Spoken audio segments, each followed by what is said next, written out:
welcome to our review of the final episode of A Night of the Seven Kingdoms. Duncan Eggs adventures are concluded for right now.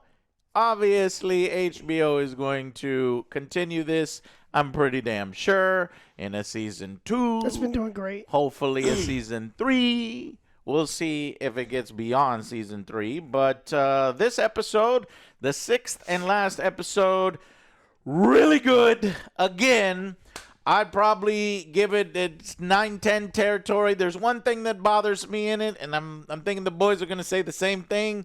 But this episode's called The Morrow, and as it opens, I thought I was watching the wrong show. I thought I had 2 TVs going on at the same time, or 2 windows pulled up.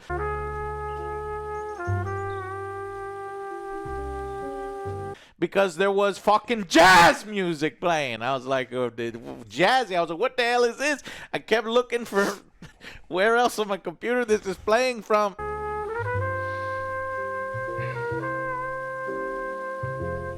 It was from the show. That was the wrong choice. And I said, no.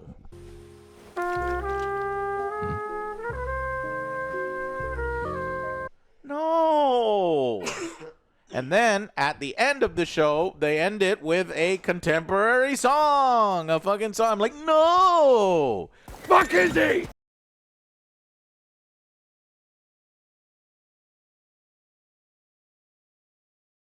This is not Alien Earth. Do not remind me in any way of Alien Earth. Okay, that's a bad thing. You load 16 tons. What do you get? Another day older and deeper in debt. Other than the out-of-place music and songs, another really excellent episode, and I hate the fact that it's ending and we have to wait, I don't know, a year or 2 before we see more Duncan Egg adventures. What did you guys think of that opening and the song choices in the episode itself? I didn't mind the jazz stuff, but yeah, the ending one was a little off. But dealing with the aftermath, Joe inside, has his voices, yeah. Allergies has kicked my ass and took out my voice. But I thought it was a great episode. Great characters once again, and then kind of sad the guy's gonna be stuck with the pregnant lady. Well, maybe. Maybe. That poor dude is getting manipulated. Dunk wants to say something, but he sees that his friend is happy. He's happy. He's I might say something to my friend. No. I don't know, man. Yeah, I was a little sad that he's not going with Lionel, but I get it. Lionel's a great character. He's risen to the top for me. Doesn't mean that's the end that we'll see No, Lionel's, but I like that. Yeah, he's like offered. He becomes very important. He's very important in the Dunk story. Yeah, so. But he's like, well, you be like brothers. He's like, well, I'm gonna hate you like a brother then. Yeah, I like that. Yeah, this motherfucker likes to talk shit, and that's fine. Great writing, and fortunately, I am sad that I have to wait. And I kind of figured Egg was gonna do that at the end as well. It's like, well, no, you're not gonna go. And it's like, hey, I'm here. Okay. Mm-hmm. My father said, "He's like liar." Oh, yeah, You're a liar. You're doing Dunk things. I loved it. I think I do agree that the music was awkward, but I'm not going to take any points. points. But it's jazz. I love jazz, and it was great. I mean, I even enjoyed the song, both songs. But it was just weird. I'm not taking any points away from the episode. It pulls me out of the moment, the universe, because I'm like, what? Tale. I think my browser's Yeah. Knight's Tale. You got your Joe. You got it. Contemporary music found its way in here. There's your fucking Knight's Tale. Yeah. Everything comes full circle. Yeah. Son of a bitch. But the scene immediately afterwards was so absolutely incredible that everything was forgiven immediately. Forgiven. I mean, just his teasing of the maester, and he's like, you couldn't heal an itchy asshole. Like everything about it was so good. And then we get they added some stuff here, they changed some stuff here. I don't mind some of the stuff that they added because I think some of it's so incredibly sweet. They made a change towards the end, which I do not like. You'll have to tell us. And but other than that, I think it's a wonderful kind of wrap up. I mean, I disagree with some of the things that they made, but it didn't at all take away from the enjoyment of the episode. I still think it's a fantastic episode. I'm more like, what the hell are you doing? Like, what's the plan? But like, I have enough trust in them based on what they've done so far that I'm curious. I'm sure I'll be satisfied later on. So really good stuff. The main theme throughout this episode is I was a little concerned that when he gets an audience with Makar, he's gonna fuck him up. It's like, you beat up my son, I hate you, and I'm gonna kick your ass. But no, this Makar guy, somewhat reasonable, has some honor. He's a lord. He's like, hey, the trial did the trial. It went your way. And he almost empathizes with him because it's like, everybody's going to say my brother was better than me than the rest of my fucking life. They're also going to say that you fucked it up, and because of you, we're not getting a good king, so we're kind of kindred in that way. Still hate the situation. But this man, Makor, has a little bit of his brother in him. He's such a good character. I mean, the whole thing is he's just been disappointed with his sons the entire time. From the second that we see him, he's like, his sons are missing. He's in all this stuff. Yeah. And so we set up this kind of interesting situation for that could have been awesome at the end, and then we just didn't do it. So his sons, what is it? Arian, he's like, fuck that guy. I know he's a little shit, so I sent him off to the fucking free cities. So that's good. He's not in the episode. Will we ever see this guy again? That could be a potential thing there. We'll see. But he's just, my sons are a fuck up. My other son's a fuck up. Really, I only got one good son left. I got the last son, he says, and it's Dunk. And my son, or Egg, and he says, my Egg only wants to squire for you. Will you please squire him? You can hang out with us. We can go to summer, fall. And my man at arms can finish your training. Because you suck. Yeah, and well, yeah, he's using raw brute strength. Yeah, you have a lot to learn. It's like, yes, that's correct. And it's cool. It makes sense. However, I love this through line, this inconvenient fact that it seems like all Targaryens are fucking assholes or have the capability of turning into pieces of shit. And the longer, these kids stay there in this environment of greed and power and backstabbing, they will be all consumed. And in fact, we get a really poignant scene here of Egg potentially falling to the dark side by what, Joe? Yeah, he's watching his hair grow. And he's going to kill his brother or something. Goes to Arian's room, and he's like gonna get him back for all the shit that he did. I mean, luckily Makor was right there because I think Egg was stealing himself to do it. But Makor, and I like how he grabs him, and it's like he doesn't immediately punish him or execute him. Right? He's like, I know he's the shit. Don't worry. It's like, so I loved it. And so this is like fucking 10 out of 10 material because it's good character development. It's complex character development. Not everybody is a good guy. Not everybody is a bad guy. There's multiple layers to every fucking character, and it can go either way. And eventually Dunk is like, nope, I'm done with princes. I'm done with all this shit. Keep me out of this. And it makes sense because so many people died for him, and this fucking facade of lords ruling over and not having honor and not giving a shit and not caring and lying and this, and he's done with it. But the way that they finally convince him before the end, and it's actually a really good job by Darion comes into the tent and he's like, motherfucker, I'm sick of this. Every the guy shows up, he wants to kick his ass. But every time he shows up, he has something poignant to say. So he's got some intelligence there. He's also a little bit of a seer, like in the future. They could see stuff. And he's basically says, like, makes a point that, hey, Arian at one point wasn't a little piece of shit, and implying that Egg, if he's left on his own, can turn into a little piece of shit. And do you really want that for him? And there's potential that he could be a future king, so you could essentially, you messed up with Baelor. He doesn't say any of this, but this is all inferred. This is all the audience gets to explore in their own mind what this stuff means. And maybe he can make up for, the kingdom losing Baelor if he's able to squire, have Egg as his squire, raise him right, be a fatherly figure to him, teach him right from wrong, put him on the right path. Now, he's not immediately in line for the throne, but, He's really far away from the throne. exactly. But he's a lord, and he's going to have some power. And he also cares about the motherfucker, and so he wants him to be a good person. Yeah. Yeah, that would be great because and then we set up that scene, and then we have the scene with Maekar and Egg, and I thought this was for sure the time where Maekar was going to realize, Dunk was right. But that's not what happens here. Maekar does not consent to Egg going away. I won't let them sleep in the fucking streets and eat hard salted beef.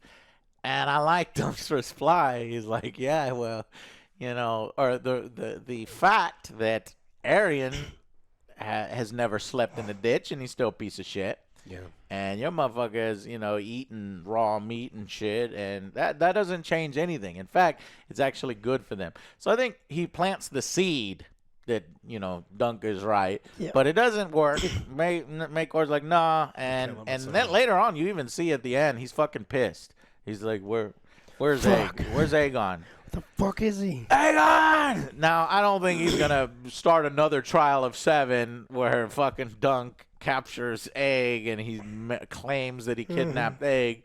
I'm not going to do that. And I think ultimately Maekar will allow him to be Squire if maybe they could have storylines in the future, sending forces after them just to see what's up. They could deal with that in future books. I don't know. I'm doing speculation from a standpoint of you've never read the books. What is that? What they changed? Yeah. Well, no, for the scene. For this scene, the fact Maekar, we're told that Maekar consented, and like he even gives them like a get out of jail free ring. He's like, look, if you're ever in trouble, this is my signet, and like it's really important because I want you to be safe. I'm gonna let you go and do all that stuff. I like the change though. You don't like the change, but I like the change because it makes more sense to me that these Targaryens that aren't Egg or aren't Baelor are having an internal struggle with themselves. He knows what's right. Okay. And he knows that this is the right thing for Egg. But at the same time, his pride and his outward, and everybody telling him he's the Lord and always right and all these other things makes it difficult for him to fully commit to that. And so when later on they can use this ring or later on they can use this get out of jail free card or make appeals to Maekar in the future if they need his help, it's going to feel more earned. It's going to have a bigger payoff rather than like, you guys are awesome here. Here's an awesome gift for you awesome guys. No, I think it's planting that seed of maybe you're right, but... Yeah, it just shows that Maekar's learned nothing, though, and it shows that Eggs learned nothing, and it's just like... It would have been nice for them to keep it to the situation where Maekar realized he's like, you're right. My son, my barely teenage son, was going to murder his brother while he was incapacitated in bed, and it's like we've gone to this point. And Egg also learned that Egg is the reason that Dunk had to do a trial of 7 because of his lies and all these. He gets him in these situations. So it's like this whole thing was spurned by him lying and doing all this stuff. And so it's like Maekar. I think they're continuing this. They know they're doing multiple seasons, is what I'm saying. I know, but Maekar is okay with it. Yeah, this character arc for Egg, continue the character arc for Maekar. Yeah, it's just like when you start to drift is where we end up in House of Dragon, and it's like This is not a drift. This is. Okay, it's a pretty big drift from like who the cat. Hey, you guys are awesome. Here's a get out of jail free card. You're allowed to take them. Versus you're not allowed to take them, but then I accept it anyway later on. I think it's that big of a drift. If he does, we'll see. Yeah, we'll see. But no, you're right. Ultimately, you're worried because you've been hurt, and season 2 of House of the Dragon has completely obliterated the characters of Alicent and Rhaenyra. Gosh, so many fucking variations on these words. Rhaenyra, they've obliterated both characters, and they've gone for this paragons of justice and truth. They never make any selfish decisions, even though... You stupid fucks, it would have been so much more interesting to show both sides right and show both sides wrong, doing fucked up shit and selfish shit, because that's what we liked about Game of Thrones, and you didn't understand it. And when they made them about women and the womanhood experience in Westeros and men manipulating them, that was in the book, yes, but you've amplified it 500 times, and that's not the compelling direction. And we'll talk more about that if we eventually get to House of the Dragon Season 3. And hopefully they treat House of the Dragon Season 2 as... That was a mistake. We heard everybody's feedback. Here we go. Rhaenyra is fucking crazy now, and we're going hard on both of these. We can talk more about it then, but that's a disappointing show. This is a good show, and this is people in charge who are more faithful to the books, and I believe are collaborating more closely with George R.R. Martin. I'm curious about this change, whether George knew about the change. He said it's it's his favorite episode, so... Then he knew about the change, and he approves of the change. They must have told George, like, here's how we think this is going to resolve, maybe to put his fears at ease because of all the shit he's been talking about that other showrunner that's fucking shit up. So Owen Harris and Sarah Adina Smith owe a lot of credit for their excellent direction, and Ira Parker and a number of other writers, including other people. But Ira Parker has been pretty much every single episode, deserves a lot of credit as well. So, yeah, let's go with final verdicts. And now I gotta say so then Egg comes back to Dunk and it says, hey, and then the boys are back together and it's like, where are we going? And I have no idea. I also like the really nice scene with his Raymond, his best buddy, gives him a fucking hug, dude. I love that. It's like, we're bros. And he even gives him Sweetfoot. What's the white horse's name? Sweet Tooth. Sweetfoot. And he gives him the horse, and he's like, holy shit. And that's obviously Sir Arlen's horse, and motherfucker don't want to be walking around with 3 horses. So it's perfect, and it's great ending. And then he's like, let's go. And he's like, where are we going? In an opposite direction from all this shit. To boldly go out in that direction of the 7 kingdoms. And Nope. And Egg is like, no, it's 9 kingdoms. He's like, what are you talking about? It's the 7 kingdoms. It's like 9. It's like 9. It's the fucking... It's the fucking 9 regions is the North, the Vale, the Iron Islands, the Riverlands, the Westerlands, the Reach, the Stormlands, Dorne, and Crownlands. So it's like, what the fuck? He's like, wait, what? It blew his mind. Because Egg is studied, and Egg knows this shit. How did the original 7 kingdoms, they called this fucking thing this whole time, how is it 9 kingdoms? Well, the original 7 are the North, Mountain, and Vale, Isles and Rivers. They count them as 1. The Rock, the Reach, Stormlands, and Dorne. That's the original 7. Then Aegon broke up the Isles and the Rivers into 2, creating the Iron Islands and the Riverlands. Okay? And then Aegon created the Crown Lands around King's Landing to serve as his seat, adding a new region. So then you got 9 regions there. So that's how it turned into Knight of 9 Kingdoms, which doesn't have the same ring to it. A Knight of 9 Kingdoms. A Knight of 7 Kingdoms. What did you think? This episode for me is a 10. I was dealing with the loss and everything. Good writing, great jokes. Characters are fucking amazing. I like the little tip of the hat. It's like, well, let's go to this place. They have great puppetry. Yeah, and we know that's where she went too. Mm-hmm. Yeah, they do know where they're going. Actually, sorry, Dorne. To Dorne. Yeah. Because that's where the next book is. But I kind of wanted to leave it open. But hey, you know. Well, yeah, and the reason why they call it the 7 is because it's just respectful to it's the old ways, and then you have the it's a sacred number of the fucking faith of the 7, so they just keep it at 7. Yeah, I'm looking forward to the next season. Overall, like this for me, it's a 10. Both for the episode and series as a whole. Yeah, Like, I this was going is- to do this that is fucking afterwards. great. So this episode is a 10, and then Alex, what do you think about this episode? This episode I'm giving a 9. I think it's wonderful. I mean, one of the issues I've had the entire time is it is so short. But all of them are. But you know, it's such a wonderful standalone little story. It was a great little epilogue. I don't mind that there wasn't like some crazy action scene. It's humorous, and we got characters that are charming and interesting. They try to put a bow on a lot of things, you know, with like the horse, and then we see like Raymond gets a wife who is not necessarily pregnant. She absolutely could be lying because some people are I think fucking he's manipulating mad. him. Yeah, like because the hooers of Westeros have long controlled their own pregnancy with like moon tea and stuff like that. Yeah. So she absolutely just could be lying to the dummy to get she married is. immediately.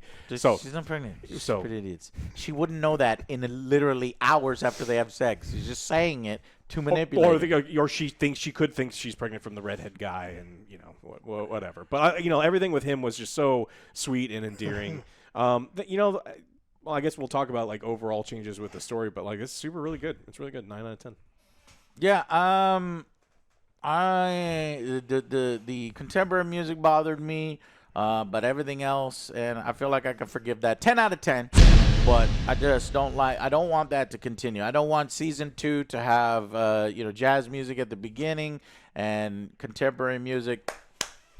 Oh, I don't want that. And I don't want Alien Earth fucking, music at the end of every episode. No, I want Game of Thrones music. I want fantasy medieval music. Don't do that. You get one, and now we're done. Because you thought, oh, it'd be clever as the wrap-up episode, as the final episode.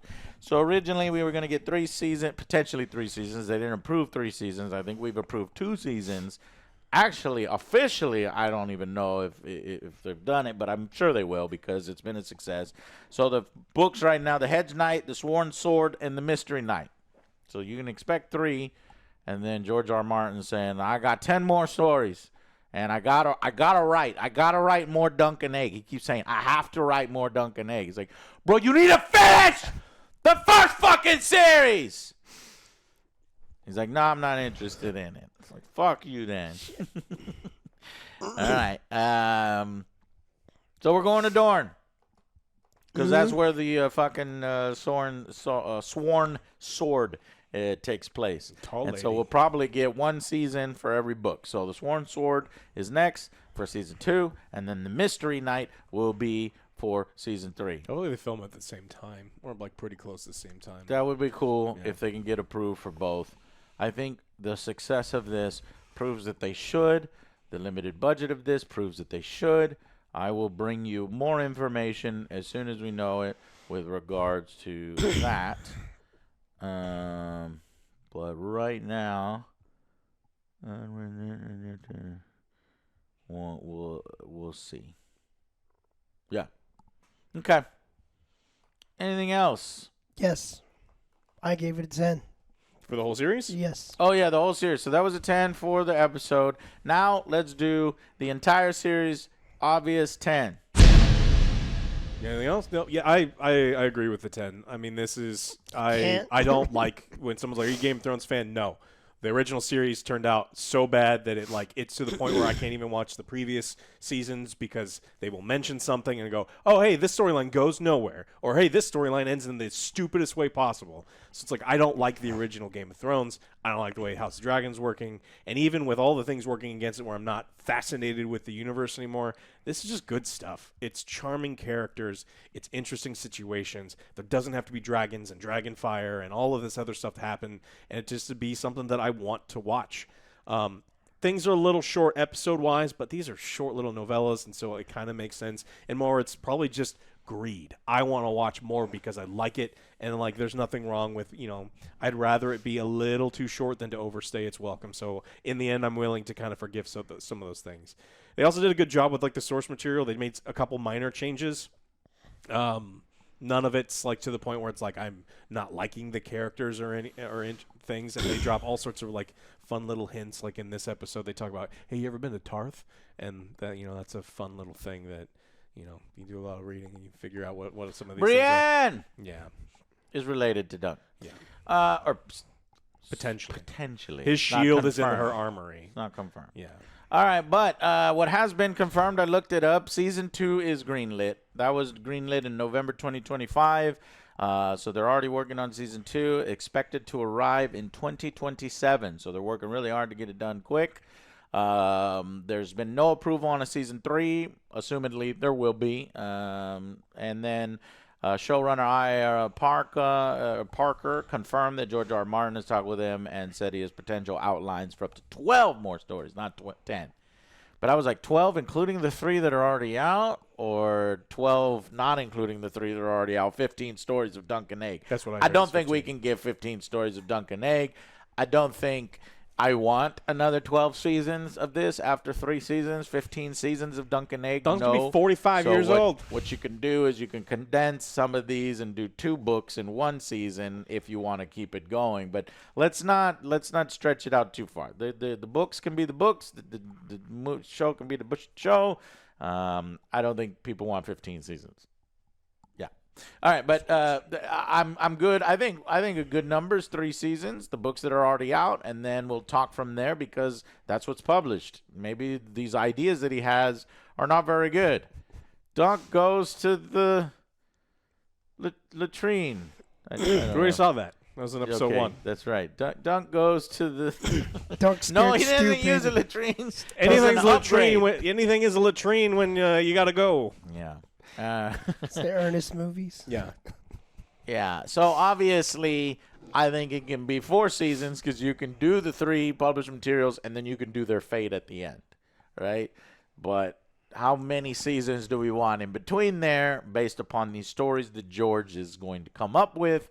Okay. So my rating, 10 out of 10. I don't know if I gave it already. 10 out of 10 on season 1. It's all downhill from here. No, I don't know. I don't want to say No. that. I think if we can continue to adapt these at a high level, and these are great actors and characters I care about, I'm invested in, we could potentially hit 9s and 10s from here on out. And I hope that we do. So sad to see them go because this was the one bright spot every week that we were looking forward to counteract the negative spot every week with Star Feet Academy. So more feet in our face coming up this week, and less bro love and knights and badassery. That is now done with until 2027, until next year. Not too long to wait. That's good. So. It's not 2 years. It'll be one and a half year. All right, guys. Thank y'all so much. Tell us, what is your rating for this final episode? What is the rating overall? Do you think contemporary music should be used in the future? Or do you think it was a fun one-off thing that they do? Because clearly they've been doing one-off little jokes. And I think that supports that little joke for that episode. You got that joke in that episode. You like the Paul Walker thing they did at the end with Sir Arlen? And you know, What? where yeah, he's riding on the horse and then he just goes on his own little way. Yeah. That's cool. Thank you. I do like the previous scenes with Arlen where he's telling the story and he nails the penny to the tree. I forgot to mention that. And it's still ambiguous whether he was knighted or not. So the people who are real upset about that, calm your tits. It's fine. Because they're Why didn't you knight me? yeah.